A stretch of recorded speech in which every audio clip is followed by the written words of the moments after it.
ABBA YAH, I just want to thank you for the Shabbat, my King. I just want to thank you for the privilege that we have of being able to be those that truly know your set-apart times, that know your Shabbat, that know the seasons and the times, and that are those that are be able to, that you have called, that you have set apart, those that are having to walk with you. Amen.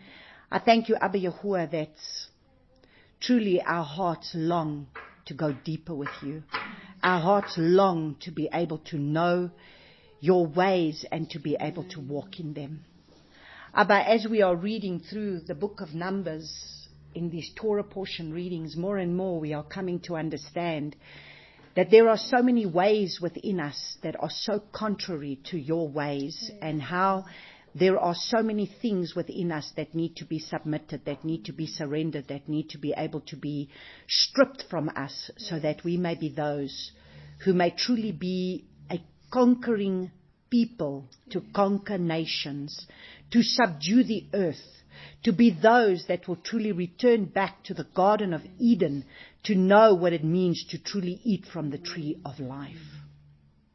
And so, Father, I just pray that as we are going to go through this Torah portion readings, and as we're going to look deeper into this, I pray, Father, will you reveal to us in our hearts where we, maybe like the sons of Korah, are still somewhat rebellious within us, where you will want us to be able to do certain things, but we kick up against you in so many ways because we seem to think that in our flesh we know better.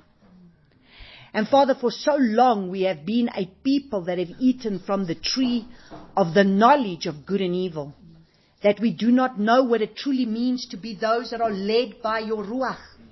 But as we have sung and as we have worshipped and as we have said, come Ruach of Yahuwah and fill this place. Come and lead us, come and guide us, come and teach us.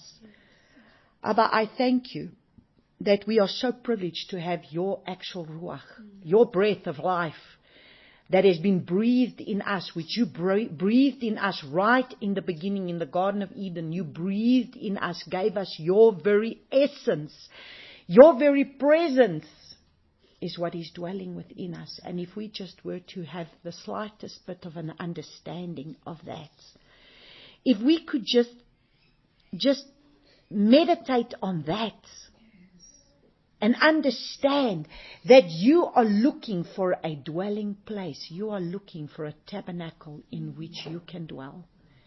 You did not want a tabernacle made by man's hands, but you wanted a tabernacle that your presence could dwell. Father, I pray that in the times that we are in now, before the coming of Yahushua, in the days that are ahead of us, that you will truly have a set-apart people that you can call your own. That generation that you spoke about, a generation yet to come, a generation that will praise me, a generation that will worship me, a generation that will follow me and will have your way in us. That we will allow you to have your way in us. A generation set apart unto you. Father, teach us what that truly means. You tried to do this with the people in the wilderness. And somehow, only 2 of the original ones that came out of the land of Egypt actually made the promised land. Not even Moshe himself made the promised land. And in this parasha reading, we are going to see that you are the one who places leaders before us. And you are the one that has given the ministry of a 5-fold ministry, which you said, I've given some to be apostles, some to be prophets, some to be evangelists, some to be pastors, and some to be teachers. You gave it, Father. But there is so many people trying to raise up in things that you never ordained. But when we learn to just flow with you, it's amazing how you're the one who puts everything in place. We don't need to look for things. We don't need to do things. You do it because we just need to abide in you. And when we abide in the vine, then we can eat the fruit that you will develop within us. And this is what you're doing in the time that we are in. You are developing a people that will bear fruit. And I pray, Father, teach us what it truly means to bear fruit for you. And so I thank you, Abba Yahuwah, that I can just commit this time to you right now, knowing that you alone are the one that is going to speak to my mind, speak through my lips, the very oracles of the things that you want to speak in this day. I praise and I thank you that I commit this time to you in Yeshua's name. Amen. Amen. So, we are going to look at this Torah portion reading, and we're going to be able to expound a little bit in what it is that the Father wants to say to us in this Shabbat, because the Father has been revealing to me now for some time that every Torah portion reading that we work through is so significant, because it's like prophetically He's trying to speak to us a message of where we are. Where are we right now? What is He doing in our lives? Because I can tell you now, it's getting hectic. I don't know if you heard, but last night we got the message. The second wave has hit China. The second wave of this virus has already hit China. They've brought China back. The whole of Beijing has been closed again. And they've brought them into a level 2. So which means if the second wave is hitting, it means hold on to your seatbelt, hold on to your seat, put on your seatbelt, because rough times are ahead of us. And I woke up yesterday morning, and the Father started to speak to me, and the night before He gave me again Jeremiah 11:11. I'm going to quickly read it to you. I've already discussed this on another Shabbat when He gave me, and I watched that beginning of that movie that I had to watch to get the message of Jeremiah 11:11, and it says, "Therefore, thus says Yahuwah, see, I am bringing evil on them, which they are unable to escape. Then they shall cry out to me, but I shall not listen to them." And I say to myself, my Father, but that is a harsh word. That is a harsh word. Imagine, see, I'm bringing evil on them, which they are unable to escape. He's going to bring an evil upon this earth, which they are unable to escape. Then they shall cry out to me, but I shall not listen to them. And I think that is a harsh word. But you know what? If we read this Torah portion reading, then we understand why the Father is bringing such a harsh word. Because at the end of the day, if a people are going to continue to want to rebel against Him, and He is bringing warning upon, it's like I said to the people, this time that we had of this virus, of this lockdown, it was so that people could get their lives in order. And so that people could catch a wake up now and say, wake up, O sleeper, wake up out of your slumber, look and see what is going on here. Because at the end of the day, the Father, I cannot see all of you, the Father is wanting us to be able to be in a place of where we need to understand that the Father is wanting us to be in a place of where we understand that at the end of the day, we need to see what is going on around us so that we can be able to wake up, so that we need to understand His warning. But yet people do not want to wake up. And now it's getting, restaurants are opening and everything is opening and everybody's like, it's the same script. The same script for every nation is the same script. And what amazes me is that even in Israel, my friends, they were saying, no, you know what? The prophets have spoken, and the prophet said that by the end of April it's finished, it's over. What prophets? What prophets? The prophets of what? The prophets that are there, they're being called to tickle people's ears. The prophets that are speaking and saying, peace, peace, when there is no peace. Because that's what we need to understand. There are many prophets speaking. But what prophets? What are they saying? Because in the day of Jeremiah, the prophets were speaking. And they were the bulk of the prophets. And they were all saying, we're not going into exile. And here comes Jeremiah. And Jeremiah starts to speak, and Jeremiah says, you're going into exile. No, we have a covenant with the Father. And because we have a covenant with the Father, He's not going to allow that.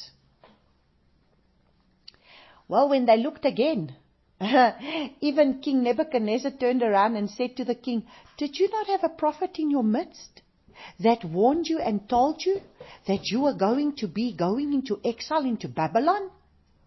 He knew about Jeremiah. And there and then, he killed him and his sons. Took out his eyes. And so at the end of the day, this is the problem. You see, people do not want to listen to prophets of doom and gloom. Because prophets of doom and gloom are the ones speaking the messages of trying to warn the people. They've been telling people for how long? I have a friend of mine, even in Israel, when she sees me, she says, destruction is coming. That's what she calls me. Destruction is coming. Because that's all I say.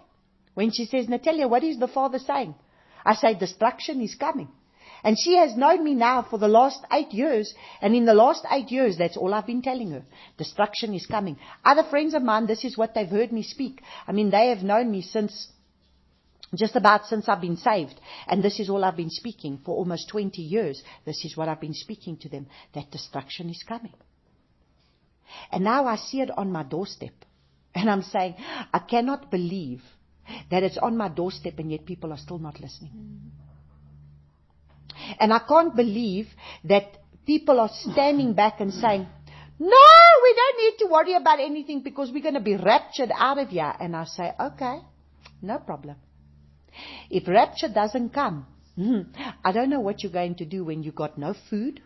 Scarcity of food is coming. Everything is going. Yesterday morning, ask Elsie. I walked out of that door. I didn't even greet her. I said, Elsie, we need to get food. We need to organize more food. She says, but you got already crates with food. I said, the Father says, more food. She says, hello. I would say good morning if I were you first thing in the morning. One says, hello, good morning, how are you? I didn't say good morning, how are you? I said, Elsie, food. We need to get food because there's going to be no food. Because on the same day that the Father gave me this scripture, 2 days later, I got the scripture. It was sometime in May. Yeah, so sometime in May when the Father gave me this 11:11. Well, okay, you made the notes. Because that was the Shabbat when the Father gave me the scripture. And then 2 days later, listen to the scripture he gave me. And I didn't want to hear this, but this was another scripture. Therefore see, it's in Jeremiah 19:6. Therefore see, the days are coming, declares Yahuwah, that this place shall no more be called Topheth, or the valley of son of Hinnom, but rather the valley of slaughter. And I shall pour out the counsel of Yehudah and Jerusalem in this place. And I shall make them fall by the sword before their enemies, and by the hands of those who seek their lives. And I shall give their corpses as meat for the birds of the heavens and for the beasts of the earth. And I shall make the city a ruin and a hissing. Everyone who passes by it shall be appalled and hisses because of its plagues. And I shall make them to eat the flesh of their sons and the flesh of their daughters, and to eat one another's flesh in the siege and in the distress with which their enemies and those who seek their lives distress them. And I say, Father, and yesterday I was listening to another prophet's message that the Father told me. I'm trying to listen to my own thing. That's what I want to listen to. And he says, go and listen to this. I said, no, I don't particularly want to listen to this because I know that woman, she speaks things I don't want to hear right now. Go And she posted another man's prophetic word, and this man was speaking how the Father keeps giving him dreams of the corpses lying in the streets and their bodies of the people half eaten because there's going to be no food. And this is what's going to happen. When the food is not there, people are either going to be put in jail because they're going to have to try get food. If they're not going to receive the mark and they don't have food, what are they going to do? Eventually they're going to be thrown in jail. Then the others are going to take the mark because they're going to be desperate for food and they're going to take the mark.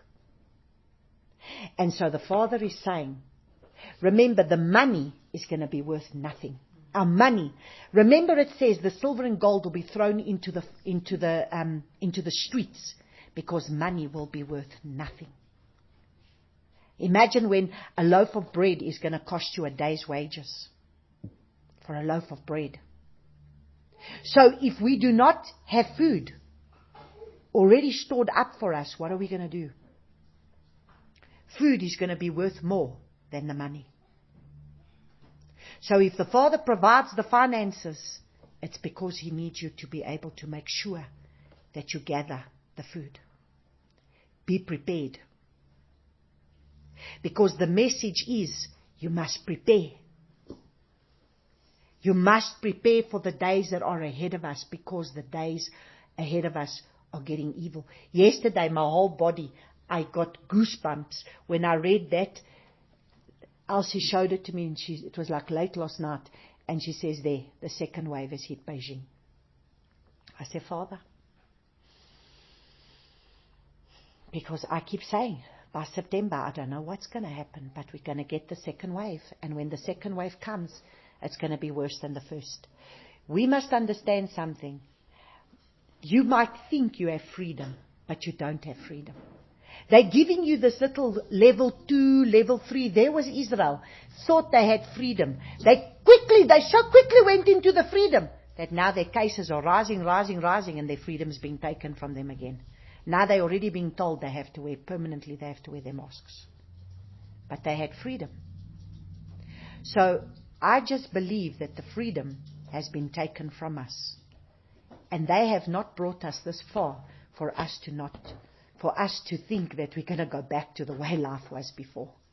And if we think that we're going back to the way life was before, I mean, I was horrified when someone said to me yesterday that someone went for a job interview and they had to, her sister-in-law, his husband went for a job interview and they didn't give him the job unless he went for the COVID-19 test. Imagine this, he hasn't even got the job yet. He's still going for an interview. Have you noticed? You can't enter into shops or anywhere unless you have a mask. That's the beginning. After the mask, it's going to be the Now on Wednesday, South Africa launched their first testing for the vaccine. 8 people. So you see, they're already testing this vaccine now. And so this is the way of what's coming. And therefore we need to get to the place now where we need to understand, okay, Father, what are you trying to show us? And so right now, like I said, if I listen to the false prophets, it's just peace. But if I listen to the true prophets, it's just destruction. So I say to myself, and then the false prophets are the ones that people want to raise up their names, and the true prophets, people make fun of them and say, what are you hearing? You're not even hearing. I mean, this is never going to happen. You know, Noah, how long did he speak that the storm was coming and the rain is coming? And nobody listened. And then it started raining. Noah never changed his message. And this is what the Father said to me, my child, you will not change your message. Your message is, you are to tell people destruction is coming. And I've been saying this for years. And then they say, yeah, but you see, Natalia, where's the destruction? Because I look like a false prophet. But don't worry. When it's on your doorstep, you will know. Because it's on our doorstep. Where did you ever think you would see the day that an entire world just about is locked down in their houses and not going outside. Where did you ever think you'd see this in your lifetime? Where did you ever think you'd see it in your lifetime that you go outside and every single person is wearing a mask? I still battle with this. I battle to see this. I battle with it. And yet, it's the way of life now. Everywhere you go. I mean, the other day, Elsie went out. She went in another car.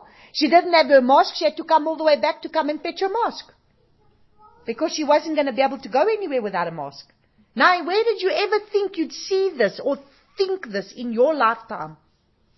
Imagine a little baby now that's going to be growing up. These little youngsters now. They are going to have to be growing up knowing that they must wear a mask. We never had that. We had such freedom we could play in the streets. Where do you see children playing in the streets today? You don't have that anymore. So more and more, our lives have been stripped from us. Our freedom has been stripped from us. And now we're at the point that there's a point of no return because it's been stripped from us from such a degree that they're not going to give us back our freedom. It's just going to get worse. And lawlessness is going to increase. As lawlessness is already increasing. Imagine the day that they have to decide. You see, we are not obedient people like in Beijing. Those Chinese people, they don't have a case. They don't have a sock. Why? Because they come from a communist country. They've been taught to be told what to do. Go try and do that in America. Go see the riots going on in America. Just when you try to take someone's freedom from them. Do it in South Africa. See how our people behave. Look and see when in Portugal, my mother was telling me how there was they had already had lockdown for a month or something, and they had 50-something people had been arrested. In our first week, we had 17,000 people arrested, within the first 2 weeks or something. I said, you can't even compare. Because now you're trying to tame a people that are not used to being tamed. You're trying to put rules and regulations on people that are not used to having that. Now you see, it's easy for you to do it with Europe. It's easy for you to do it with Russia and all those other communistic kind of countries. And Europe is still more submissive. And the communistic countries, China doesn't even have an option. The videos that we watched, the videos that we watched when this virus broke out first in China, I don't think the virus that they had was our virus. Because believe me, we saw videos where people were being nailed, welded into their houses. Nailed to their doors, their front doors were being nailed. They were not going to be allowed to get out at all. And I was thinking, what do these people have? How bad was the virus there that they were being welded, the doors were being welded and nailed down. So now we've got a second wave that is on the horizon. And I say to myself, okay, Father, what is on our doorstep? So we are going to read through these numbers and we are going to understand that the Father is going to have to raise up leaders in this time. And the Father has been working on this for some time because at the end of the day, I say a leader doesn't raise themselves up. Father raises up leaders. You don't just automatically decide that you're going to become a leader. And this is what today we're really going to have to look at, because we have to be those people now. Now we are going to have to be those people that are going to have to be a sheep that hear his voice, and a voice of a stranger they shall not follow. I need to listen to that teaching, Audrey. Are we a sheep that hear his voice, so that a voice of a stranger we do not follow? And because if the Father is going to raise up a leader, then the responsibility that the Father gives that leader stands accountable before the Father on behalf of the people. And let me tell you something. Do not want to raise yourself up if the Father never raised you up. And do not want to raise yourself up at the timing of when the Father did not raise you up, because you are destined to fall. I mean, I sit here today, and I just had to weep on this floor. As I said, Father, how did I get here? Look at all these people. I don't even have a message today, and now you want to bring these people. How did I get here? I didn't even ask for this. And here I am. I didn't ask for this. I'm supposed to be in Israel. Very quiet, minding my own business. In my flat and running around and doing my thing. And now He brings me a people, and I say, how did I get here? And I want to cry because I didn't ask for this. But I can't run away from that which He's doing right now. As much as I want to run away from it, I can't. Because this is what He's doing right now. And that's why I say you cannot raise yourself up. When you're least expecting it, when you least even, not even thinking about it, it's going to be on your doorstep, and you best raise up to the occasion because you have been prepared for this. I've prepared you all along, and now you raise up. So right here in this room, the Father is raising up His leaders. Because you know what, we might all be scattered in different places. But the Father knows who the people are that He's raised up in order to be able to lead the people that need to be led. And at the end of the day, you know what? Each one of us has got our own call, and each one of us needs to walk in the call that He's given. You can't walk in someone else's call. You can't walk in someone else's shoes. You can't. You can only walk in your own.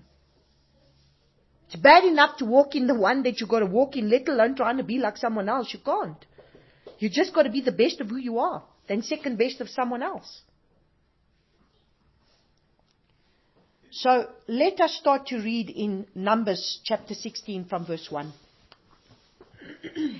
And Korah, son of Yitzhar, son of Yahath, son of Levi, took both Dathan and Abiram, sons of Eliab, and On, son of Peleth, son of Reuben.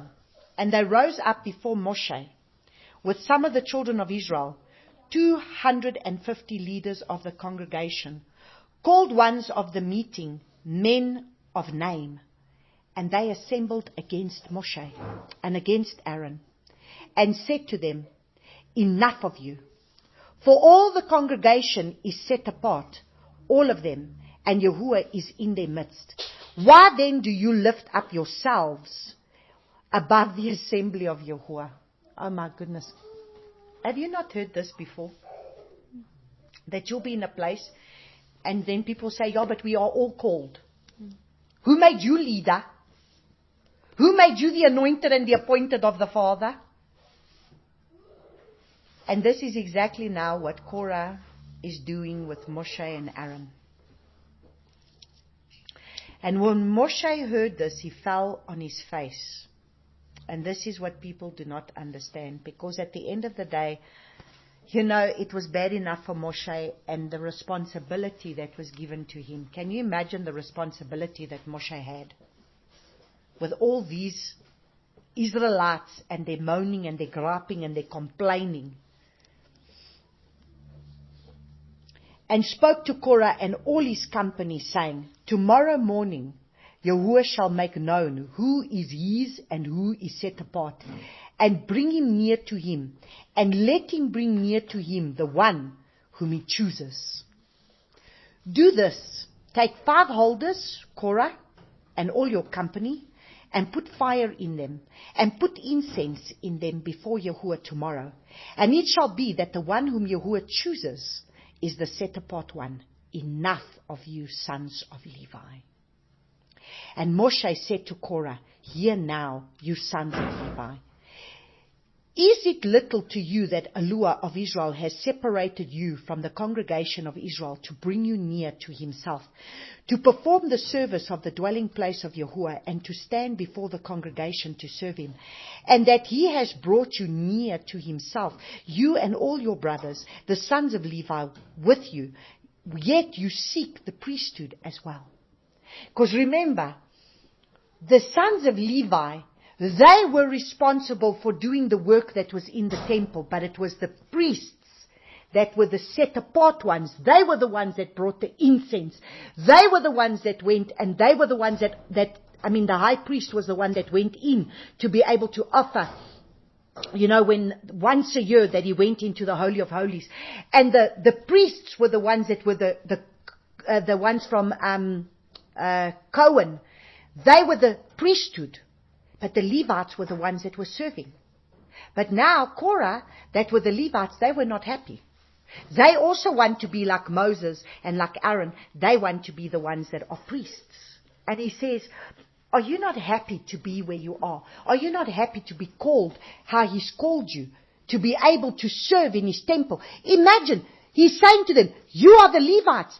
These are the children of Israel. They don't have that responsibility. They have not been given the gifting of being able to go and serve in the temple. Yet you have been given that to serve in the temple. But were they happy with that? No. So how many times Father will give us a gifting, Father gives us an anointing, but we will want what someone else has got and say, I don't want what I have. I'm going to chase after that. And at the end of the day, how do you do that? How do you raise yourself up to be something that the Father never called you to be? And this is exactly what they are doing over here. Instead of them being satisfied with what they're doing, they're saying, for all the congregation is set apart. So not just the priests over here, not just your priesthood is set apart. Why can we not come and offer the fire? Why can we not come and offer the incense to the Father? Why must it be now only the sons of why only the Kohanim?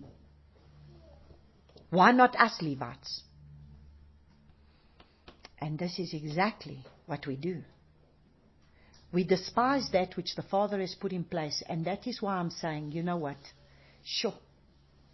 We have to be very careful, because if the Father is the one who puts leaders in place, we are not to speak up against the leaders that the Father puts in place, because at the end of the day, He put those leaders there.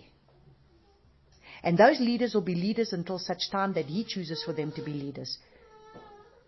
And you know what? If they fall off the bandwagon, then the Father will raise up someone else.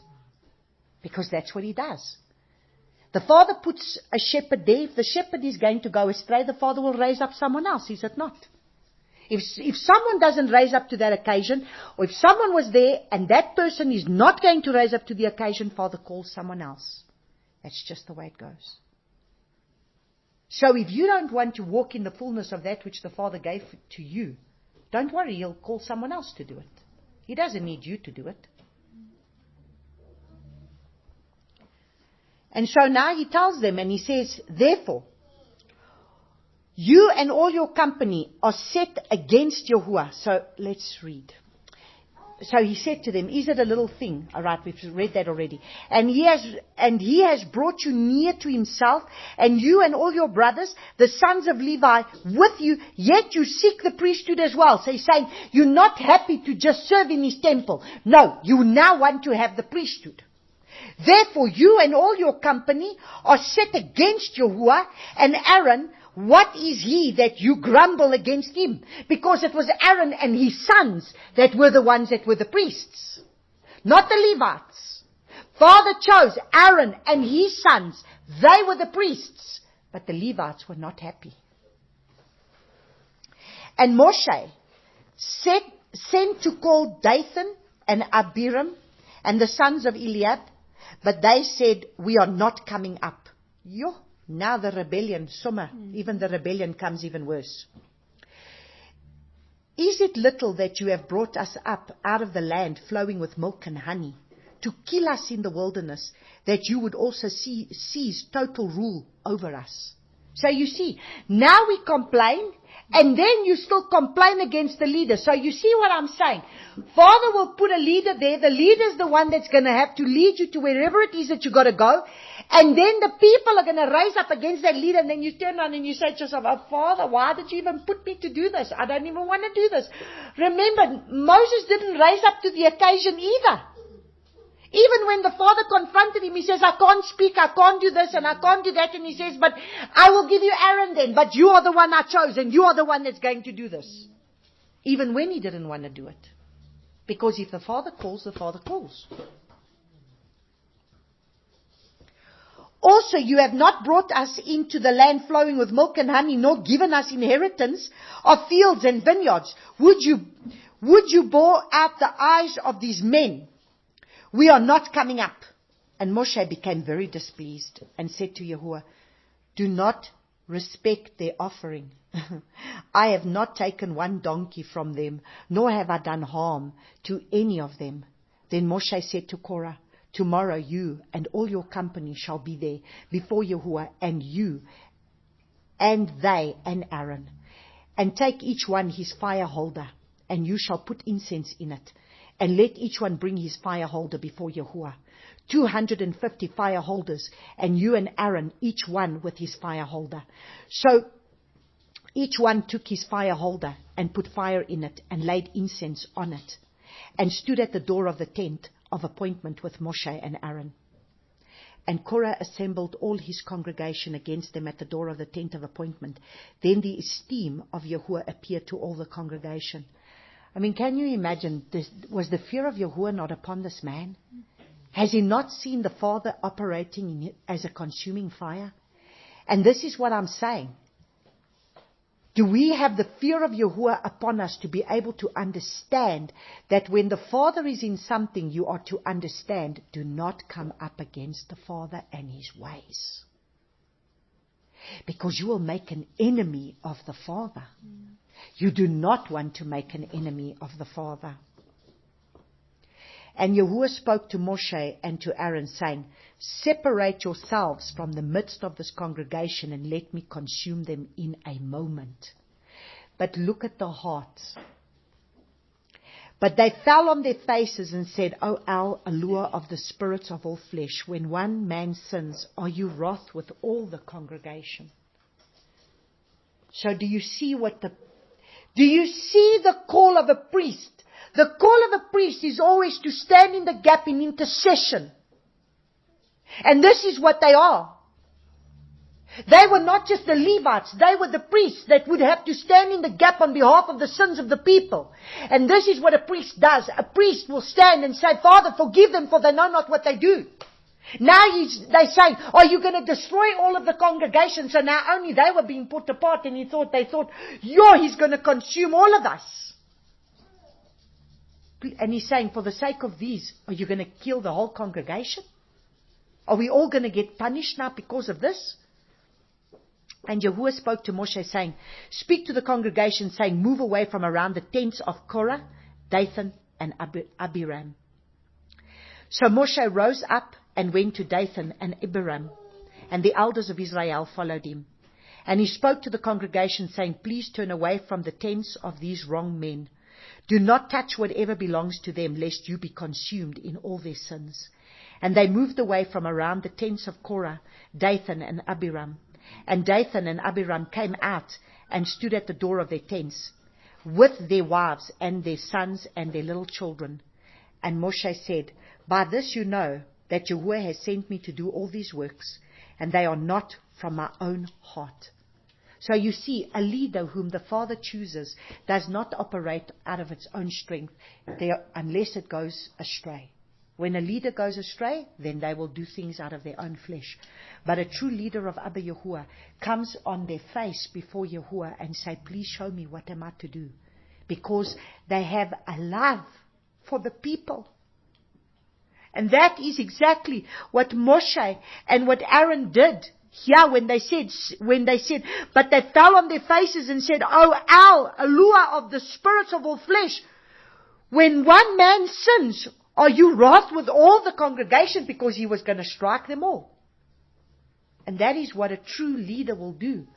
A true leader has always got the heart of the people in their hand, because they look to the Father on behalf of the people, to be able to help the people. Because when the Father raises up a leader, a Father makes sure that the leader has a compassion in their heart, and sometimes that leader wants to rebuke them, from here to thy kingdom come. But at the end of the day, there's still compassion. And this is something that I'm truly learning from my Messiah. Because, we at night, we read through, we as a family, here we are reading through, we've read through the whole of the book of Matthew, we've read through the whole of the book of Mark, we are now busy with Luke. And one of the things that has really struck me, the more I'm reading through it, it says, and Joshua had compassion on them, and he healed them. And Joshua had compassion on them, and he touched them. And Joshua had compassion on them, and he fed them. It's always about the compassion. And this is what we see here, compassion. So there isn't a leader that cannot have compassion in their heart. If the Father raises up a leader, he's going to have to give compassion, because even though you want to kill these people, and this Moses had to learn that the hard way, and may we learn from Moses that decided to strike the rock when he was supposed to speak to the rock, because by this time he's fed up with these people. And sometimes I say, but Father, why you do that to him? They were a rebellious bunch. I most probably would have done the same, if not worse. But you see, that is the heart of a priest, the heart of an intercessor. And in this room we are priests, and that is why I speak to you. Because we are the set apart ones that the Father is raising up to be His priests. And if we are His priests, then it means we are the ones that are supposed to teach His people. We are the ones that are called to lead His people. And therefore, if we are called to lead and to teach His people, then we have to ask the Father, if we don't have compassion, we better start praying earnestly for compassion. Otherwise, we will destroy them. We will want to destroy the people. And Moshe said, by this you shall know that Yahuwah has sent me to do all these works, and that they are not from my own heart. And if these die, as all men do, or if they are visited, as all men are visited, then Yahuwah has not sent me. But if Yahuwah creates what is unheard of, and the earth opens its mouth and swallows them up with all of that belongs to them, and they go down and alive in Sheol, then you shall know that these men have scorned Yahuwah. And it came to be, as he ended speaking all these words, that the ground under them split apart, and the earth opened its mouth and swallowed them up with their households, and all the men with Korah, with all their goods. So they and all those with them went down alive into Sheol. And the earth closed over them, and they perished from the midst of the assembly. And all Israel who were around about them fled at their cry, for they said, lest the earth swallow us up. And the fire came out from Yahuwah, and consumed the 250 men who were offering incense. And Yahuwah spoke to Moshe, saying, say to Eleazar, son of Aaron, the priest, to pick up the fire holders out of the blaze, for they are set apart, and scatter the fire some distance away. And the fire holders of these men who sinned against their own lives, let them be made into beaten plates as a covering for the slaughter place, because they brought them before Yahuwah. Therefore they are set apart. Let them become a sign to the children of Israel. And Eleazar the priest took the bronze fire holders, which those who were burnt up had brought, and they were beaten out as a covering on the slaughter place, a remembrance to the children of Israel, that no stranger who is not of the seed of Aaron shall come near to offer incense before Yahuwah, and not be like Korah and his company, as Yahuwah has said to him through Moshe. But all the congregation of the children of Israel grumbled against Moshe and against Aaron on the next day. What did they learn? Kan jy glo? Can you even believe it? So, what is it that we see from here? You see, if the Father has an order, and if this is the order, the way that the Father has put the order in place, if the Father has raised up these people and said, right, these are my priests, and these priests are the ones that are going to offer the incense on my incense altar. Don't you now, if you are not called by the Father in that way, decide that you're going to do this. Because it's the Father that has raised up the people, and He knows His priests. He knows. He knows those that are His. He knows those who He's called. And that is why I say today, how many people are offering Him strange fire in this day and age? Think about it. What is the incense altar about? The incense altar has everything to do with, now I want you to go back to understanding. Okay, listen carefully. In the outer court, you had the altar, the slaughter place, which is where you brought your slaughter offering, which is where you brought your animal or your pigeon or your grain offering, whatever offering you brought was put on a slaughter at the altar, the brazen altar. Now the brazen altar is where you yourself come and lay yourself down on that brazen altar.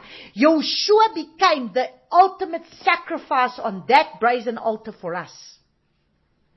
Yeshua himself, he became the lamb that was slaughtered on that brazen altar.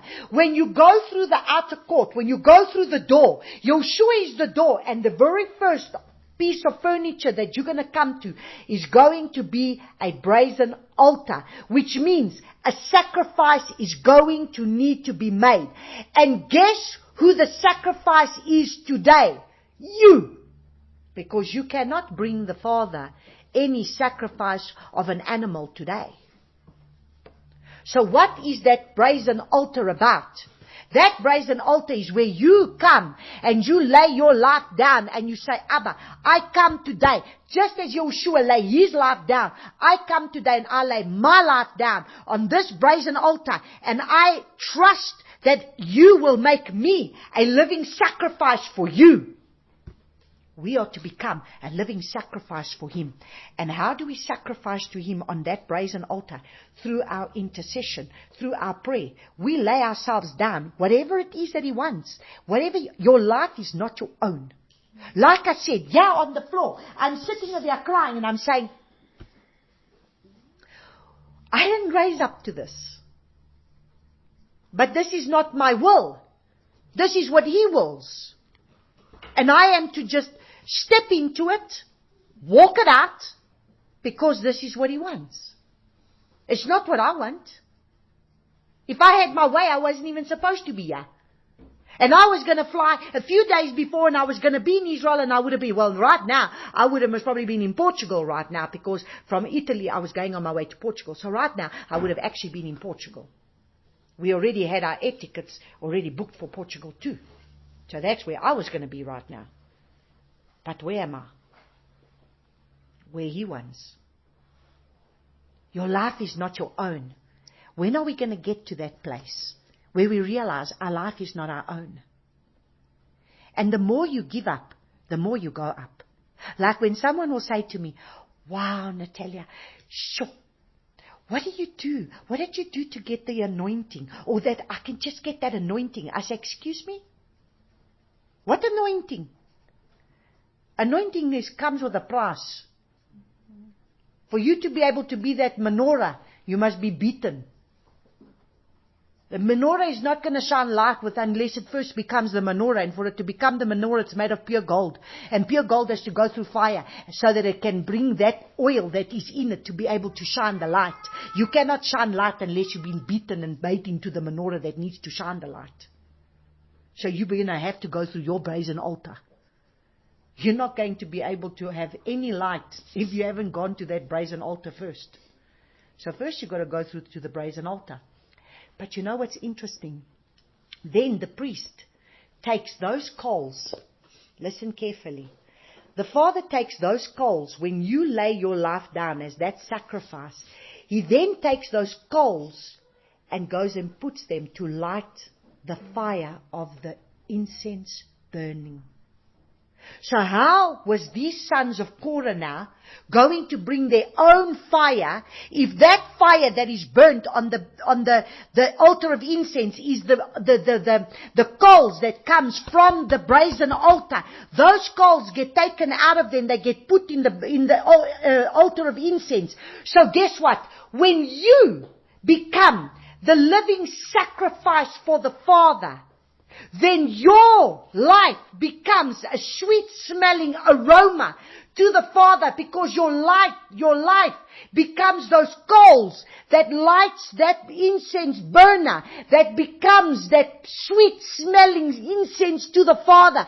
Because then your worship is sweet and smelling to Him. Your life is sweet smelling to Him. Every prayer that you pray is an incense to Him, because your life is a coal of fire that is burning for Him. Because you've laid your life down on a brazen altar. There's the difference.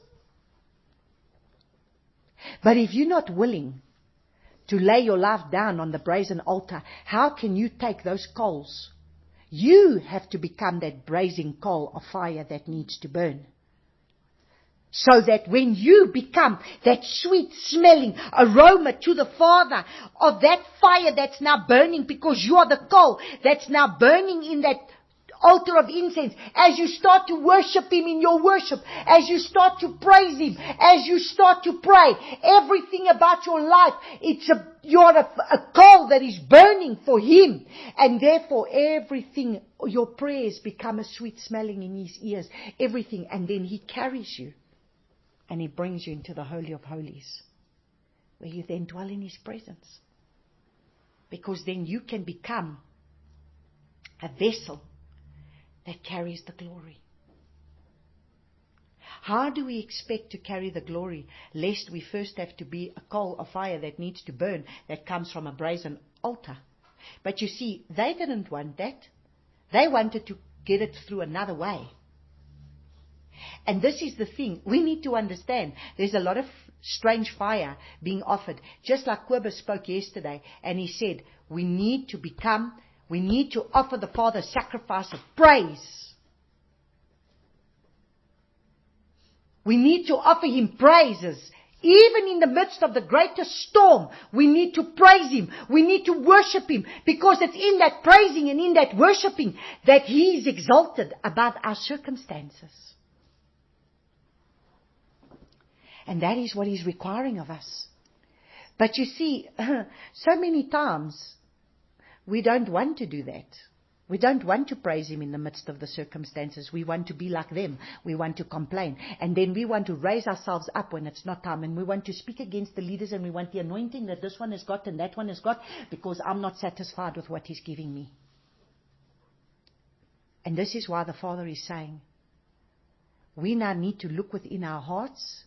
And we need to be able to set ourselves apart now in seeking the Father in this time and saying, Father, listen, let's just continue reading. But all the congregation of the children of Israel grumbled against Moshe and against Aaron on the next day, saying, You have killed the people of Yahuwah. And it came to be when the congregation assembled against Moshe and against Aaron, that they turned towards the tent of appointment, and see, the cloud covered it, and the steam of Yahuwah appeared. And Moshe and Aaron came before the tent of appointment, and Yahuwah spoke to Moshe, saying, Arise from the midst of this congregation, and let me consume them in a moment. And they fell on their faces. So Moshe said to Aaron, Take the fire holder and put the fire in it from the slaughter place, and lay incense on it. You see, go get the fire from the slaughter place. Go get the coals of the fire from the slaughter place and lay incense on, and go, hurry to the congregation and make atonement for them. For wrath has gone out from Yahuwah. The plague has begun. Are we going to be able to stand in the gap for the Father on behalf of the people, because His plague is coming and destruction is going to come, and we are going to have to praise and worship and praise and worship and praise and worship, so that we may be able to become that living coal of fire, and saying, Father, I know you want to consume everything right now, but if this is not time for you to do it yet, please will you hold back, because your people are not ready yet. This is why He needs His priests to raise up in this hour, because His priests, you see, this is the deeper understanding that we need to understand about the fact of the praise and the worship.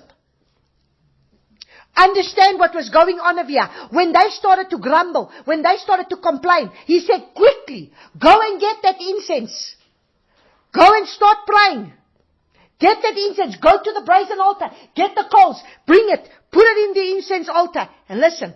And Moshe and Aaron take the fire holder and put the fire in it from the slaughter place, and lay incense on. and go and hurry to the congregation and make atonement for them. The wrath has gone out from Yahuwah. The plague has begun.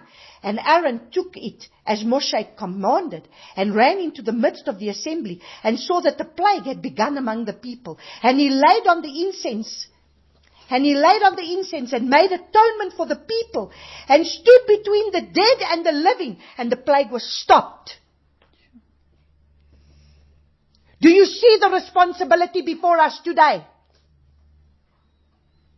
That the plague can come, but the Father can raise you up in this hour to be able to stop a plague if you will just start to worship Him. If you will just start to be able to set yourself apart unto Him.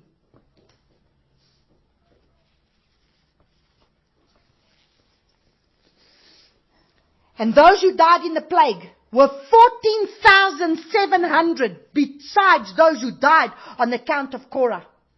Then Aaron returned to Moshe at the door of the tent of appointment, for the plague had stopped.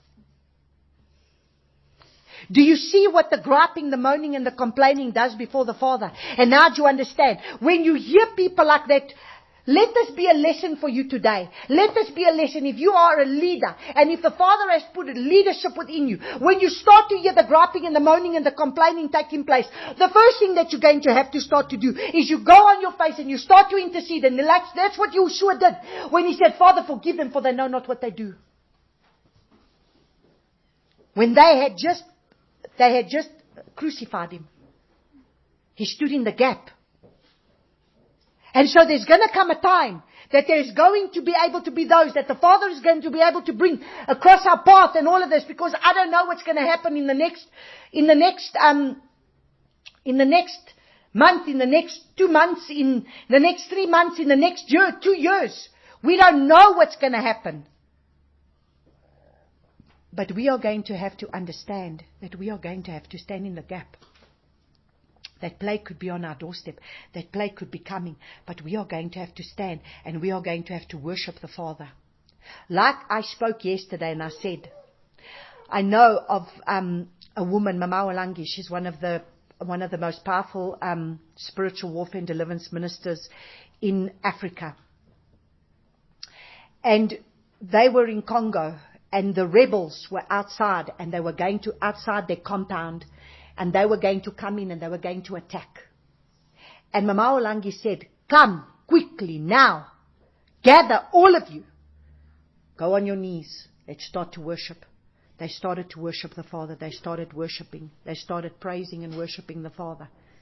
And the rebels scattered and they went away. They didn't come near the house and kill them. These are the things that we need to understand. That is why the Father is. That is why I love being here.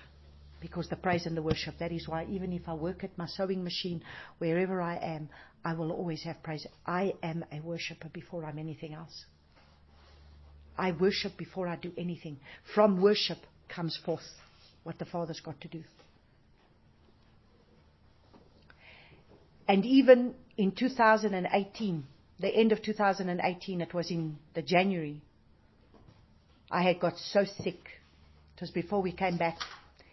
And I got so sick with the flu in Israel. We can't go to the doctor. And Elsie we were trying to doctor ourselves at home. And I'd already taken 2 courses of antibiotics and nothing helped. And it was already like in my chest and I was coughing and coughing and coughing. Like a pneumonia that had already seeped in. And I just wasn't getting any better. And every time I used to lay down to sleep, I couldn't sleep because I just used to cough and cough and cough and cough myself awake. So the one night, it was a Friday night, it was a Shabbat. At 12 o'clock, I couldn't sleep because I was coughing and coughing and coughing. And I said, you know what, I've had enough of this already. I think I'd been sick already for about 2 or 3 weeks that I'd been sick, 2 weeks or something that I'd been sick. I got myself up. I said, it's enough. I've had enough. I'm now going to dance. I'm going to worship my King. I got up at 12 o'clock at night as sick as what I was. I put my music in my ears and for 3 solid hours I did nothing but dance and worship my King. Elsie still got up and she rebuked me. She said, what are you doing? Are you mad? Tomorrow I must probably have to take you to hospital. Do you know how sick you are? I said, just leave me. I'm going to worship my King. I'm going to worship my way out of this. And let me tell you something. By the next morning, my cough was gone. My cough was gone. And I started to get better. There is power in the praise and the worship, because right now we cannot offer Father physical incense. Yes, there are those that are called to offer Father physical incense. There are those. But the incense that we're called to offer is the sacrifice of our praise. The only sacrifice that we can give Him right now is the sacrifice of our praise. Amen. And I say, like, what is her name? Ruth Heflin, that wrote the book of the glory. One of the most powerful books that I read. She said, praise until you worship. Worship until the glory comes down. So we need to learn to praise until we go into worship, and then worship until the glory comes down. This is the one thing that's going to see us through in these last days. We're going to need to be able to understand that we need to go deeper and deeper in worship. So we see here in this Torah portion reading that was so important that we needed to see that when the Father raises up leaders, and the Father has a way that He puts in place, and He rose up the sons of Aaron, that was from the bloodline of Aaron, that was to be the priesthood, and then He had the Levites that was to serve in the temple, and everything had its order. But instead, we do not want sometimes the order that the Father puts in place, and we come up against what Father puts in place. And the priests were the ones that were offering the sacrifices on behalf of the people, because that's who the Father chose to be able to do that. But if we do not respect Father's way and the Father's will, then we will see the consequences of things. And now let's go look at 1 Samuel, which is now the Torah, the Haftorah. So we go to 1 Samuel 11.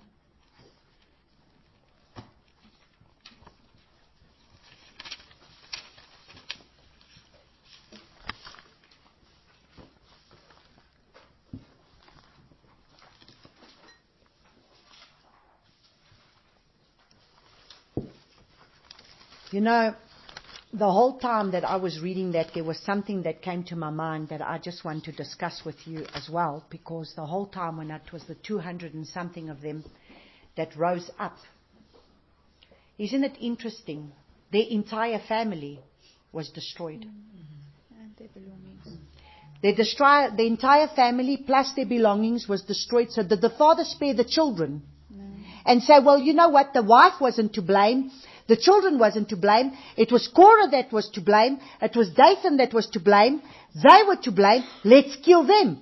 But imagine, their entire family was consumed. But sometimes we want to change our own mindset and say, oh, well, you know what? The Father has pity on the children and the Father has pity on this. No. We need to understand the Father's order is the Father's order. The entire family was destroyed. And we cannot change the word.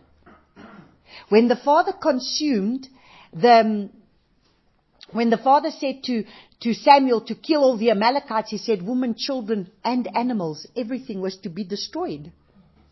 But we sometimes want to change the word around because we think, no, for the sake of the children, the Father will, alter His word. No. Those women, the wife and the children had nothing to do with what happened there. And yet they were all consumed. So do you see how the sins of the fathers come upon the children and the children's children to your third and your fourth generation because of the sins that came down from the fathers that has been passed down onto the children. And this is why we need to understand how we need to stand accountable before the Father, because whatever you do is not just going to affect you, it's going to affect your children's children underneath you. And if people would understand that, if one man sins, if one leader falls, how many people does he take with him? You people should know that, where you were. If a leader falls, how many people can fall with the leader that falls? How many people does it destroy? How many people can it destroy? And so that is why the Father is trying to right now be able to let us see that your sin, you need to understand, your sin is not just your sin. Your sin doesn't just affect you. Look at what they did. When Korah and them did that, it didn't just affect them. It affected how many? It affected 200 and something people that went. And then, because those others rose up, it affected another, 14,000? Was it 14,000? Yo! And then it makes me think of what happened when I thought of those 200 and something. Well, we also it made me think of the watchers on the top of Mount Hermon. When they came together, those angels, those archangels that were supposed to protect the earth, and those archangels came together on the top of Mount Hermon, and they conspired with one another to sleep with the daughters of men. And when those angels fell, how many people did it affect? Eventually the entire earth was destroyed because of 200 angels that came together that decided to sleep with the daughters of men. Because of that, the entire earth became corrupt. That only 8 people of the entire earth was spared. The rest was destroyed. Because of 200 angels that decided to come together and say, well, we want to be like men and we want to take women for ourselves. Meantime, those who are immortal are not to sleep with the immortal beings. I did not give for you to do that. You were immortal. You are to live in the heavens and you are to do the work of the Father. But the immortal ones decided to be like the mortal ones, to take women for themselves and be like men. And what did it bring about? So do you see today how your consequences of your actions don't only affect your life, it affects your children's life and your children's children's life. The decisions that you have made in your life have not only affected you, it's affected those beneath you. So imagine, out of one man's sin, Adam in the garden, all mankind came under the curse. One man's sin. But out of one man's obedience, Yahushua HaMashiach, all mankind has the possibility of coming into salvation. So do you understand how important it is, your decision to be set apart and to serve the Father and to be righteous and to walk in ABBA YAH's ways? Your decision to do that will bring about how many people to turn like this, a wave that needs to turn, to bring the righteous ways of ABBA YAH everywhere you go. But your wicked way, what will it do? It affects not only your children, but generations, to the third and the fourth generation.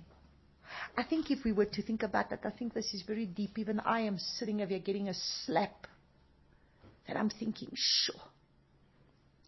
I think if we'd really thought about this, I think we'd think clearly about the decisions that we make in our lives. I think we'd think clearly about the things that we speak out of our mouths. I think we'd think clearly about the things that we do, because it's got consequences.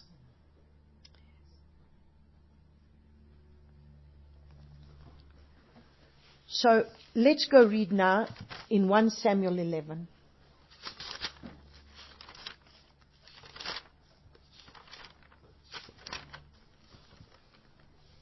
From verses 14, we're going to read. And Shemuel said to the people, "Come and let us go to Gilgal and renew the reign there." And all the people went to Gilgal. and they set up Shaul to reign before Yahuwah in Gilgal. And there they slaughtered slaughterings of peace offerings before Yahuwah, and there Shaul rejoiced, and all the men of Israel very greatly. Okay, so let's look at this. So here's Israel. Abba puts Israel, this is his people, these are his chosen people. Father never ordained that there was to be a king over Israel, because he said, the nations have kings. I don't want you to have kings. I am your king. I am the one that wants to lord myself over you. I am the one that's going to be able, I will put leaders over you. So what he did, first there was Moses, and then there was Joshua. What was the biggest mistake that Joshua made? Joshua never had a successor. Moses raised up someone to take over from him. Moses raised up another leader, Joshua. But Joshua never raised up another leader. So when Joshua died, that's why we see in the book of Judges, each man did what they thought was right in their own eyes, which is exactly the time that we're living in today. All these false prophets that will raise up, you see these, that's why I said, the day is coming that I've said, just like Elijah. You call down your fire, you make your altar, do your thing, just like he said to Korah, you bring your sacrifice, bring your altar, bring your thing, and now let's see if the Father's going to bless what you're doing, and we are going to build our altar, we're going to do our thing, and we're going to see whom the Father's going to serve. Because that day is coming. I have been praying for that day, that even at this Shavuot, I said, Father, the day is going to have to come, that there's going to have to be a difference between the true prophets and those who are not. There's going to have to be a time. You're going to have to see a time between those that are false from those that are true. Because there are many out there. And there's many. But I say, Father, there's going to have to be a difference between those who are truly obedient and truly walk your way and truly are called by you and truly have sacrificed everything to you and who keep your ways according to everything that you speak, from those that are setting your people and bringing them astray. Because they're bringing them more and more into rebellion. And the rebellion to Abba Yahuwah is the sin of witchcraft. And I say, Father, there has to be a difference. So I'm crying out for like it will be like with Korah. Okay, you want to offer your incense and you want to offer your worship and all your songs and your praise and your worship in your unholy manner. Carry on. Now let us do it in the holy manner of the way the Father wants it to be done, according to His word, according to the fact that we are walking His path and we are bearing the fruit of righteousness according to Torah, and we see the difference. I'm wanting to see the difference because I'm crying out for that. If you're not crying out for that, I'm crying out for that. And so, each man does what he thinks is right in his own eyes, and what does the Father do? Raised up judges, and the Father's going to raise up His judges again. And if you don't believe He's going to raise up His judges, I'm going to give it to you quickly in Isaiah. Let's just quickly go to Isaiah. Because I keep saying to him, you have to raise up these judges, Abba. Because everybody the Father spoke. Yahuwah said, Yahuwah told me. And I say, the Ruach speaks very contradictory. Because what he's saying to the one is not the same as what he says to the other. And I say, I don't know what spirit you're listening to, but it can't be the Ruach of Yahuwah. It's some spirit, but I don't know which spirit. So listen to what it says in Isaiah 1 verse 26. I shall give back to your judges. I shall give back your judges as at first, and your counselors as at the beginning. After this, you shall be called the city of righteousness, a steadfast city. Zion shall be ransomed with right ruling, and her returning ones with righteousness. So He's going to give back His judges again. His judges to be able to judge what's righteous from what's unrighteous. And that is why it's so important that we understand the righteousness of Abba Yahuwah. So, He gave them judges. After the judges, He had His prophets. Samuel was basically the last judge. And Samuel was a prophet. He was a judge. And he was a priest. All three. So Abba had judges. He had the priests. And then he had prophets, and they were the ones speaking to the children of Israel. But, well, he had the judges, but Samuel happened to be a judge. Well, he had Deborah that was a prophetess, and she was a judge. So when someone sometimes wants, I know of people that in the Torah movement that will say women are not allowed to teach, women are not allowed to preach, and especially women are not allowed to teach Torah. Then I don't know what Deborah was doing then. Because Deborah used to sit under the terebinth tree, and the people used to come to her, and she used to teach them the Torah. And she was a prophetess, and she was a judge.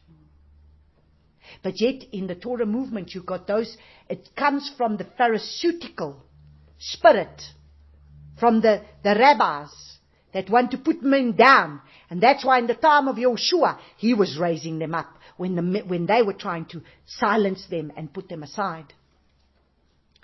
And so, Father raised up, Samuel was the last prophet, priest, judge.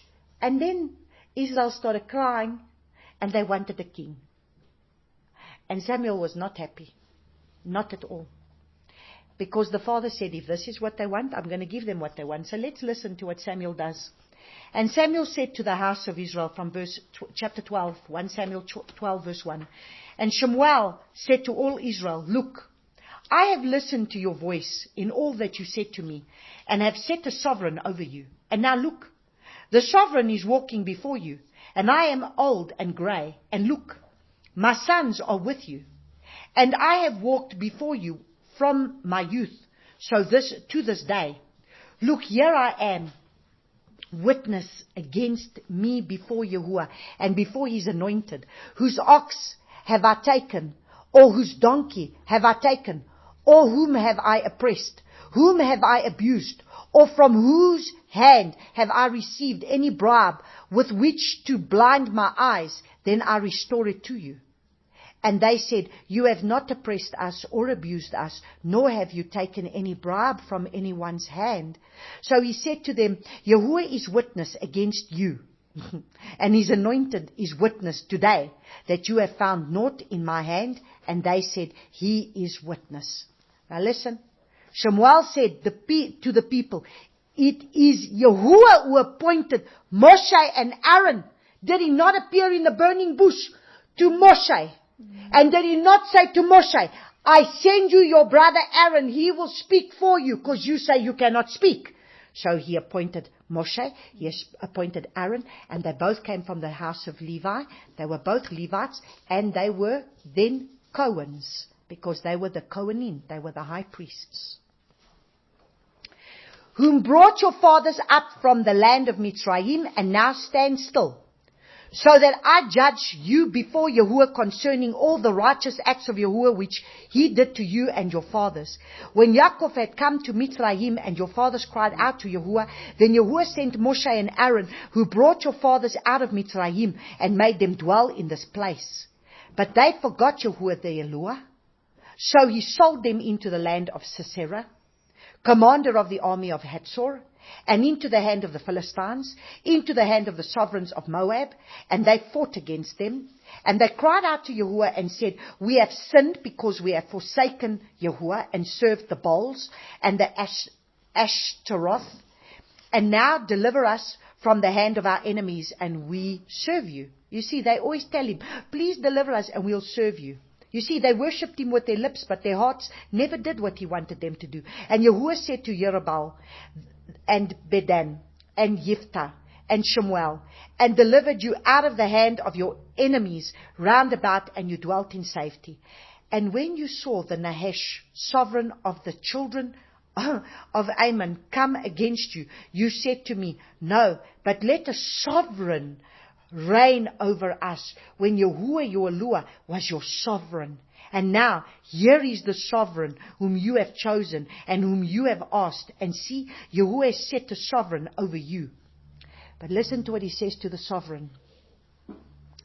If you fear Yahuwah and shall serve him and obey his voice and not rebel against the command of Yahuwah, then both you and the sovereigns, your reigns over you, shall follow Yahuwah your Lua. But if you do not obey the voice of Yahuwah and shall rebel against the mouth of Yahuwah, then the hand of Yahuwah shall be against you as it was against your fathers. And now, stand and see this matter which Yahuwah does before your eyes. Is today not the wheat harvest? Let me call to Yahuwah so that he sends thunder and rain. Know then and see that your evil is great, which you have done in the eyes of Yahuwah in asking yourselves a sovereign. So Father was not happy that they asked for a sovereign, because he was the one that was to be the sovereign over them. And Shemuel called to Yahuwah, and Yahuwah sent thunder and rain that day. And all the people greatly feared Yahuwah and Shemuel.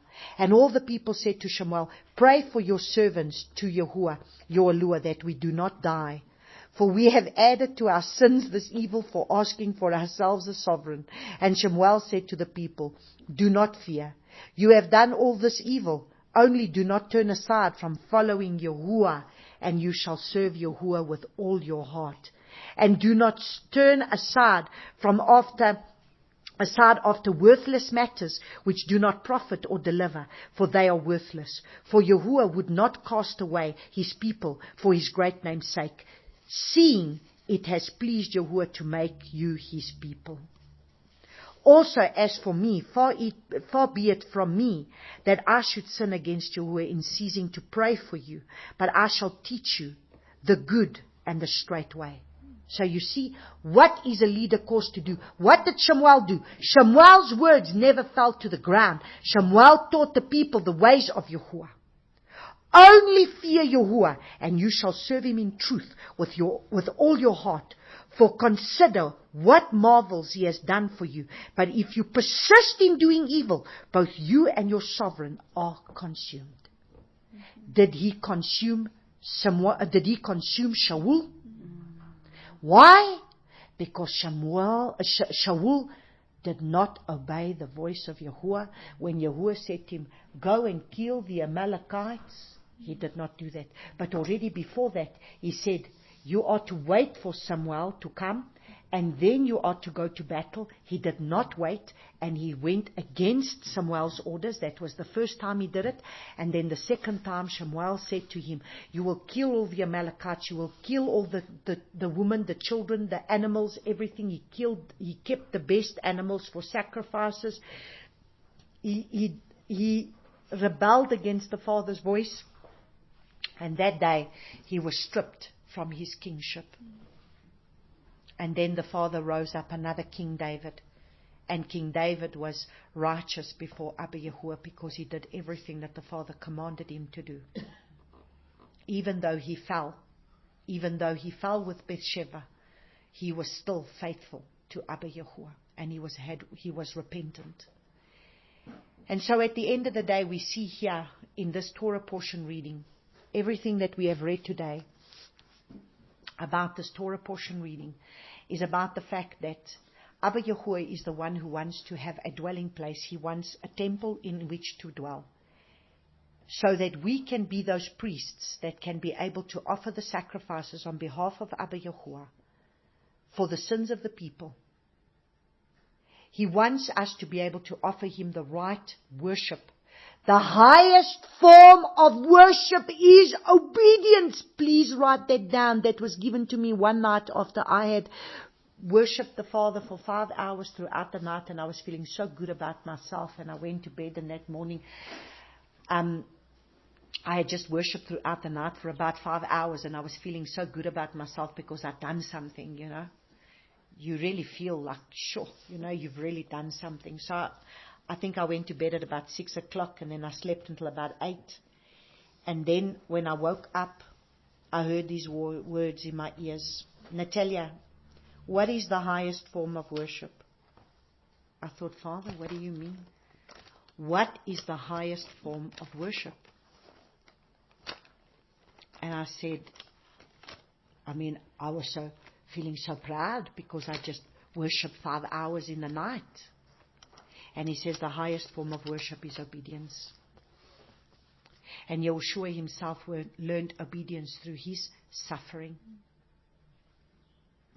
So at the end of the day, and that comes, let's go and look at it quickly. I've covered this before, but repetition is good. The more we repeat scriptures, the more they will eventually come into our hearts for us to remember them. In Hebrews 5, and this is where he calls the priests, from Hebrews 5 chapter 1, but in Hebrews 5 chapter 8, verse 8, Hebrews 5 verse 8, though being a son, he learned obedience by what he suffered, and having been perfected, he became the causer of everlasting deliverance to all those obeying him. So at the end of the day, even though he was the son of Yahuwah, he had to learn obedience through what he suffered. Those Israelites in this wilderness are learning to obey the Father by what they're suffering. You have just seen 200 and something men be consumed in the ground, and yet you will still rebel against the Father, yet you will still speak up against him. Don't worry, the plague is going to come upon you, and when this plague comes upon you, another 14,000 are going to fall. If you still don't want to listen to me, don't worry. I'm going to bring a few more plagues that's going to come across your path, because we're going to continue to read Numbers, and we're going to continue to see what's going to happen to them. And then by the time it comes to Deuteronomy, when they're supposed to enter into the promised land, he says, no, you're not going in. And then they're going to decide, no, they're going to go take it anyway.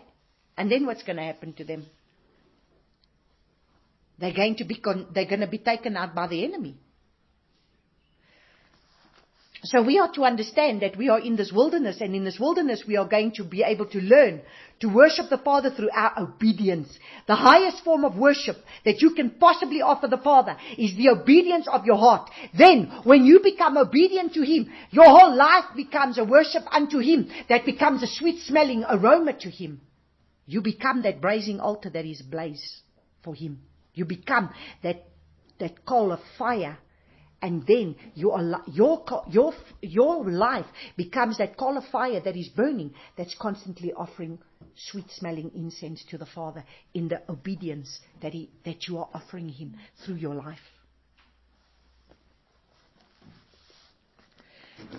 Then I just feel that I want to close off with, as I was praying, Father showed me Psalm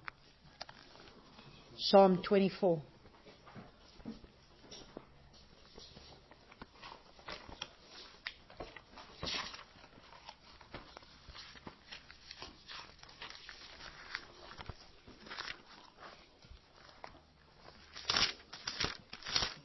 I don't know why he showed me Psalm 24, but he did.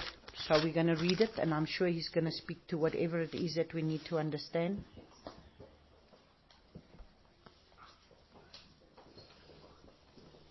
Okay, so he says, the earth belongs to Yahuwah and all that fills it, the world and those who dwell in it. For He has founded it upon the seas, and upon the waters He does establish it. Who does go up into the mountain of Yahuwah? And who does stand in His set apart place? He who has innocent hands and a clean heart. So He's looking for those that are going to come up to the mountain of Yahuwah. And who are those? Those who have innocent hands and a clean heart, who did not bring their life to naught and did not swear deceivingly. He receives a blessing from Yahuwah and righteousness from Eloah of His deliverance. This is the generation. You see, this is the generation that ABBA is seeking. This is the generation of those who seek Him. Yaakov, who seek your face. Lift up your heads, O you gates, and be lifted up, you everlasting doors. Let the sovereign esteem come in. Who is the sovereign of esteem? Yahuwah, strong and mighty. Yahuwah, mighty in battle. Lift up your heads, O you gates, even lift up your everlasting doors, and let the sovereign of esteem come in. Who is the sovereign of esteem? Yahuwah of hosts. He is the sovereign of esteem. So you see, there's only one sovereign. And the sovereign is ABBA Yahuwah. And He's given us Yahushua, who's going to come riding on His white horse.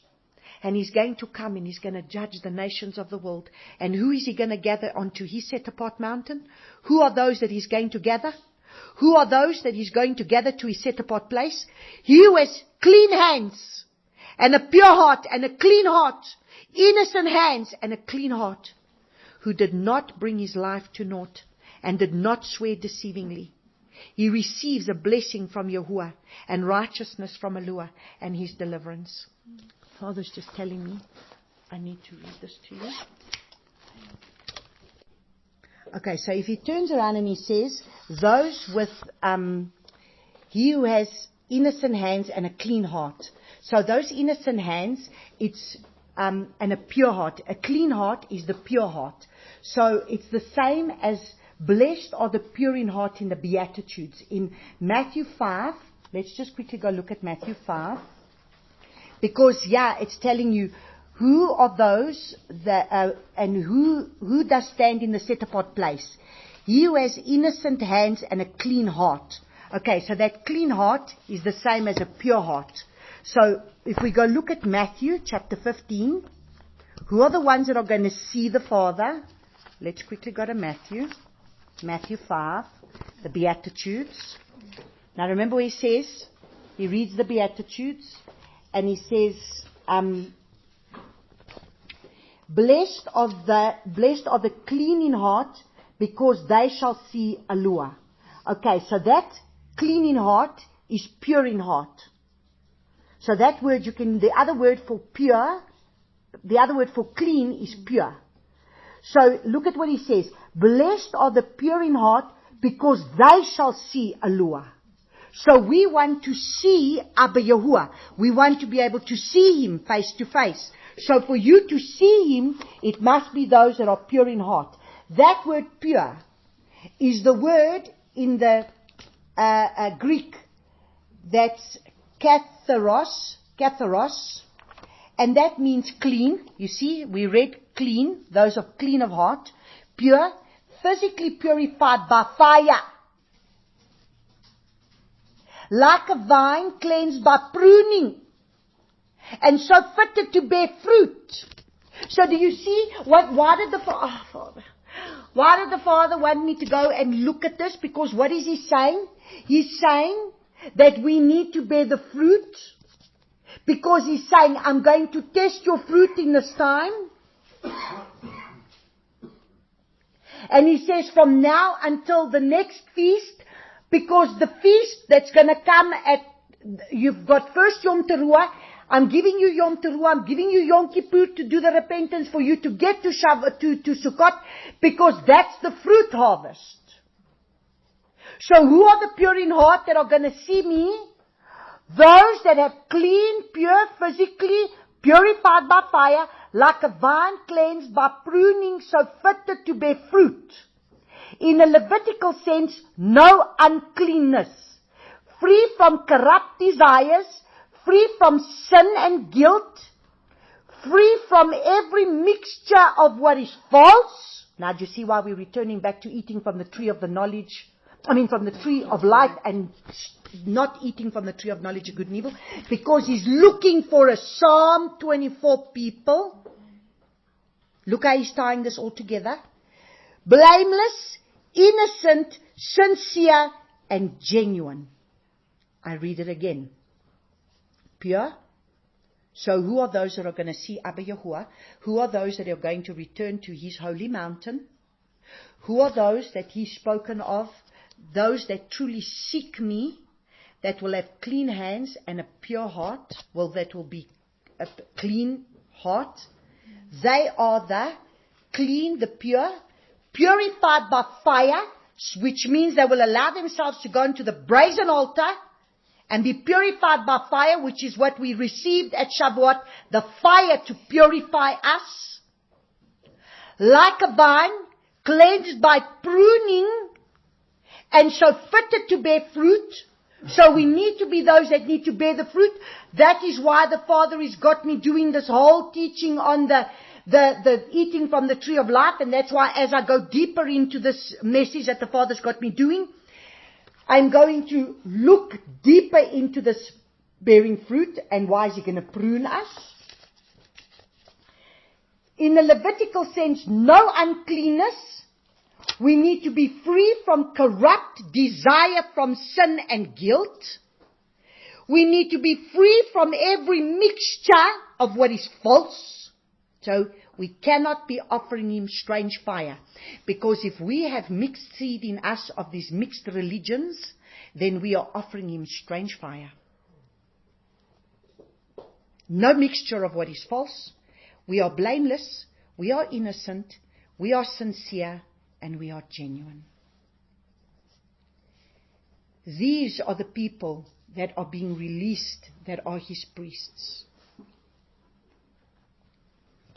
And so this is why Father is now wanting to raise up this priesthood. That's why just as I was praying, Father said to me, Psalm 24, these are those that seek him with their whole heart.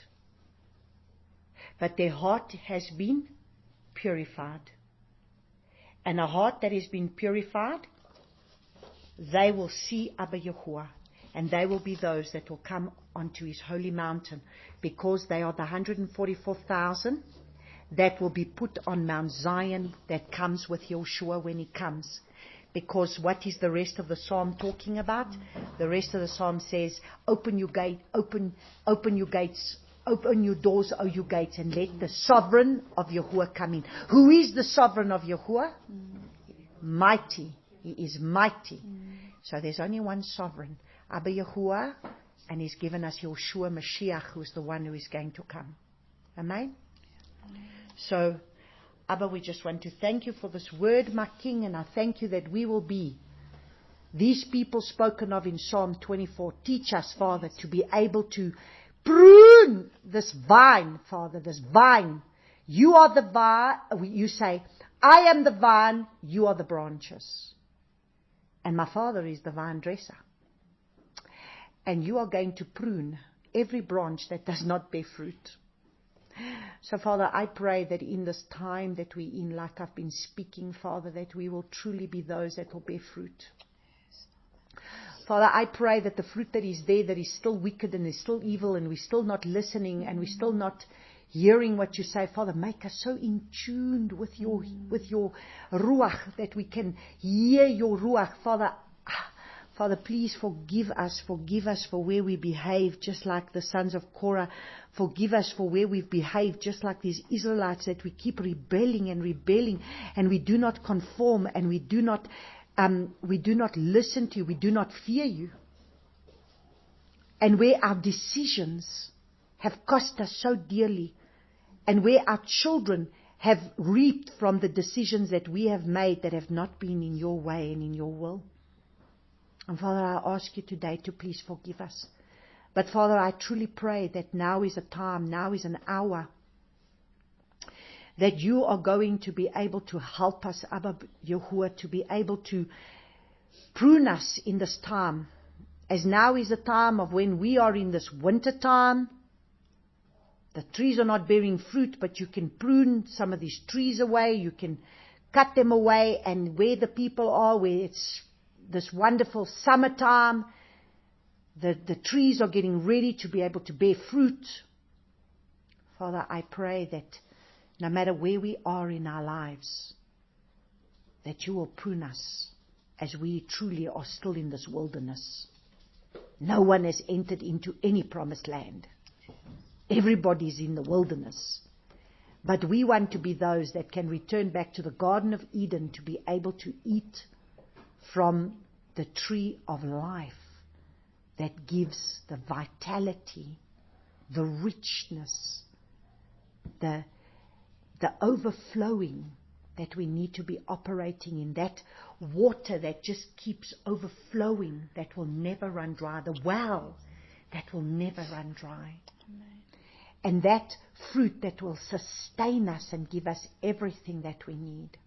And so, Abba Yahuwah, I just want to thank you for your word, as truly this was your word. And I thank you for what you have spoken in this day. And let us take it to heart, Abba. Let us truly raise up to be the leaders that you have created us to be. And let us have the understanding that we are the priests that are to stand in the gap and intercede. And teach us, Abba, what it truly means to be able to praise and worship you the way you want to be praised and worshipped. And that we will learn to be able to offer you the pure, unadulterated fire that will not be defiled in any way. In Yeshua's name I pray this. Amen. Amen.